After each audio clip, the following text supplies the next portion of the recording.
Halo semuanya, masih bersama kami dalam Kisah Tanah Dayak. Kecantikan gadis Dayak sangatlah dikenal di seluruh Indonesia, bahkan di mancanegara. Karena kecantikannya, tak jarang banyak lelaki di luar sana mendambakan beristri seorang gadis Dayak. Tapi tahukah kamu bahwa syarat untuk meminang gadis Dayak tidaklah mudah? Syarat yang tidak mudah ini pun sebagai tanda bahwa gadis Dayak adalah insan yang tidak bisa sembarangan diperlakukan. Bahkan suku Dayak di zaman dahulu harus mempersembahkan kepala jipen atau budak untuk meminang gadis Dayak, dan proses itu pun harus dilakukan seorang laki-laki dengan cara mengayau atau memotong kepala musuhnya. Yang artinya bahwa meminang gadis Dayak butuh keseriusan dan bahkan harus mempertaruhkan nyawa. Tapi itu semua rela dilakukan demi menaklukkan hati seorang gadis Dayak. Dalam video kali ini, kami akan mengisahkan perjuangan dua orang kakak beradik yang mempertaruhkan nyawa demi meminang gadis Dayak.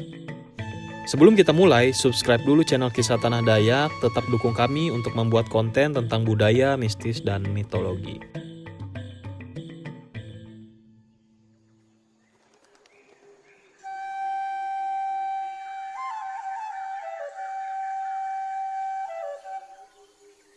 Dahulu kala di pinggir Sungai Katingan, Kalimantan Tengah, ada sebuah desa.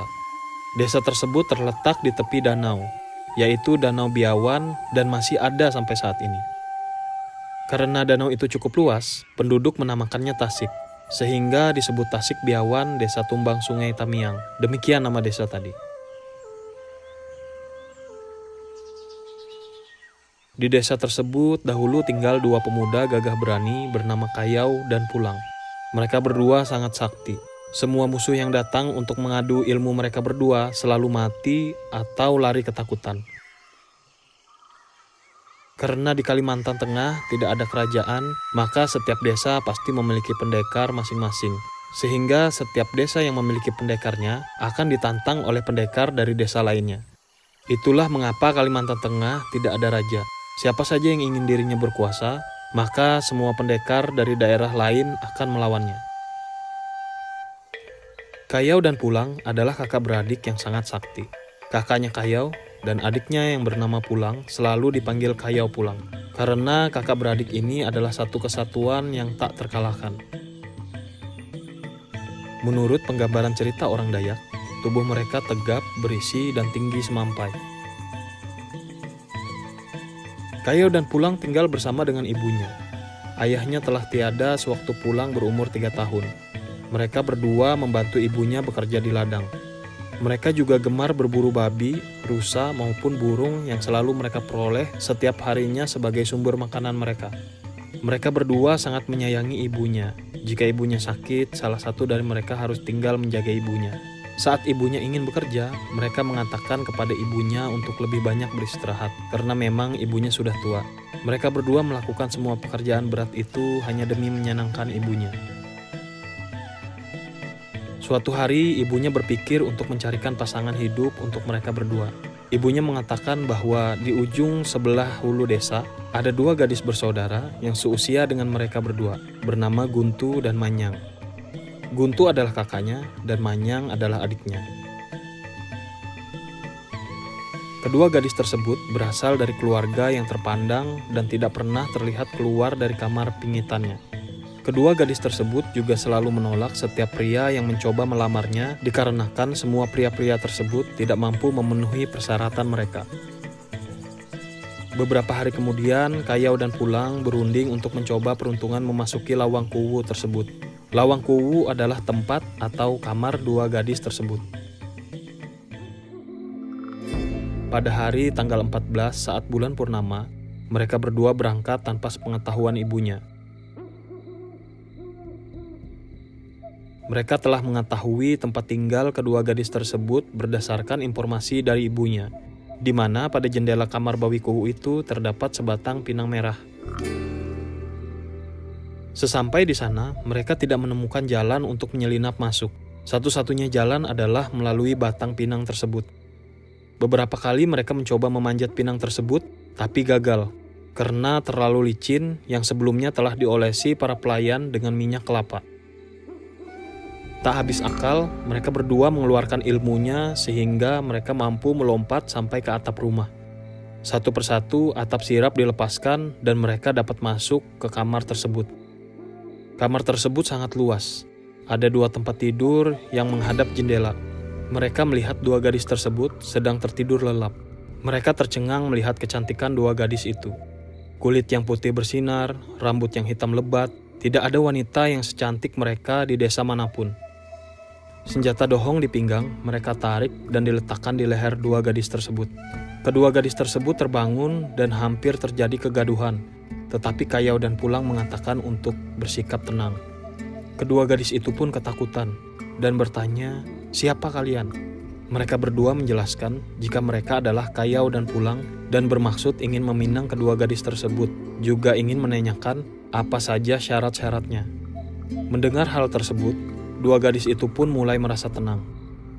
Mereka juga terkesan karena tidak ada satupun pelamar yang mampu masuk ke kamar itu. Kemudian mereka mengatakan syaratnya adalah mendapatkan kendi udang dan sisir emas yang hanya dimiliki oleh Habehet Kilat Hapanauliu, seorang pendekar sakti lainnya.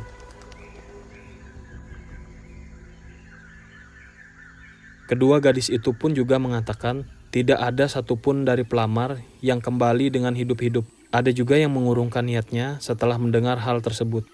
Setelah Kayau dan Pulang pergi dari situ, kedua gadis tersebut merasa kasihan dengan mereka berdua yang kemungkinan akan sama takdirnya seperti pelamar lainnya. Mereka merasa bersalah telah mengatakannya.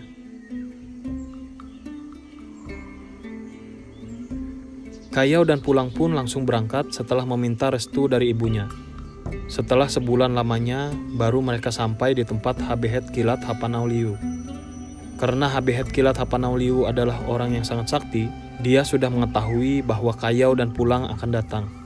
Habehet Kilat Hapanauliu pun mengerahkan bawahannya untuk membinasakan Kayau dan Pulang. Pengawal Habehet Kilat Hapanauliu yang berjumlah puluhan mengepung Kayau dan Pulang setibanya di dermaga. Mereka melempar lunju atau tombak ke arah Kayau dan Pulang. Karena Kayau dan Pulang adalah pendekar sakti, maka tidak ada satupun lunju yang mengenainya. Kayau dan Pulang pun membaca mantra suku Dayak. Seketika itu juga daerah itu mulai gelap gulita. Tanpa susah payah, Kayau dan Pulang membunuh para pengawal. Karena kesaktiannya, mereka mampu melihat dalam gelap yang mereka ciptakan. Konon Kayau dan Pulang mendapatkan ilmunya dari neneknya yang sudah bertapa sangat lama, sehingga ilmunya dapat diturunkan kepada cucunya. Melihat itu, Habehet Kilat Hapanauliu terkejut karena para bawahannya semua telah tewas. Habehet Kilat Hapanauliu pun melemparkan mandau terbang saktinya menuju arah Kayau dan Pulang. Mereka panik karena mandau itu mampu menyerang tanpa ada pemilik yang memegangnya. Mandau itu pun sampai melukai tubuh mereka berdua. 7 hari 7 malam mereka bertarung dengan Habehet Kilat Hapanauliu tanpa istirahat. Mereka mulai merasa kelelahan, bahkan mandau mereka pun sudah tumpul karena pertarungan tersebut. Saat Habehet Kilat Hapanauliu mulai lelah dan lengah, Pulang menyumpitnya. Seketika itu juga Habehet Kilat Hapanauliu lumpuh dengan sendirinya dan dipaksa menyerah. Kayau dan Pulang mengambil kendi udang dan sisir emasnya. Kemudian mereka kembali ke desa. Habehet Kilat Hapanauliu ditinggal tak berdaya. Sebelum sampai di desa, Kayau dan Pulang singgah di tempat neneknya yang bernama Nenek Tamanang, atau nenek yang tidak menikah. Mereka beristirahat dan mengobati luka-lukanya selama 2 hari. Neneknya merasa senang karena cucunya baik-baik saja, mengingat lawan mereka adalah sang Habehet Kilat Hapanauliu yang terkenal akan ilmu-ilmunya. Setiba di desa, mereka berdua menyerahkan 2 benda itu kepada ibunya dan berangkat untuk meminang Guntu dan Manyang. Guntu dan Manyang menerima lamaran yang sesuai dengan perjanjiannya. Guntu dijodohkan dengan Kayau dan Manyang dijodohkan dengan Pulang. Mereka menikah dihadiri seluruh penduduk desa. Pesta pernikahan dirayakan selama 7 hari 7 malam sesuai dengan sejarah Dayak zaman dahulu kala apabila seorang anak ternama menikah. Demikian kehidupan mereka berjalan rukun dan damai. Dari kisah ini kita tahu bahwa tidak sembarangan untuk meminang gadis Dayak. Karena suku Dayak menganggap jika seorang laki-laki dengan berani ingin melamar gadis Dayak, tentunya memiliki keberanian, kedewasaan, dan tanggung jawab terhadap keluarganya kelak. Jadi sampai di sini kisah budaya kita tentang perjuangan meminang gadis Dayak. Kalau kalian suka dengan video ini, jangan lupa klik like, komen, dan subscribe. Dan bisa juga di-share ke teman-teman kalau kalian merasa video ini sangat menarik. Terima kasih sudah menonton video ini sampai habis. Tetap bersama kami dalam Kisah Tanah Dayak.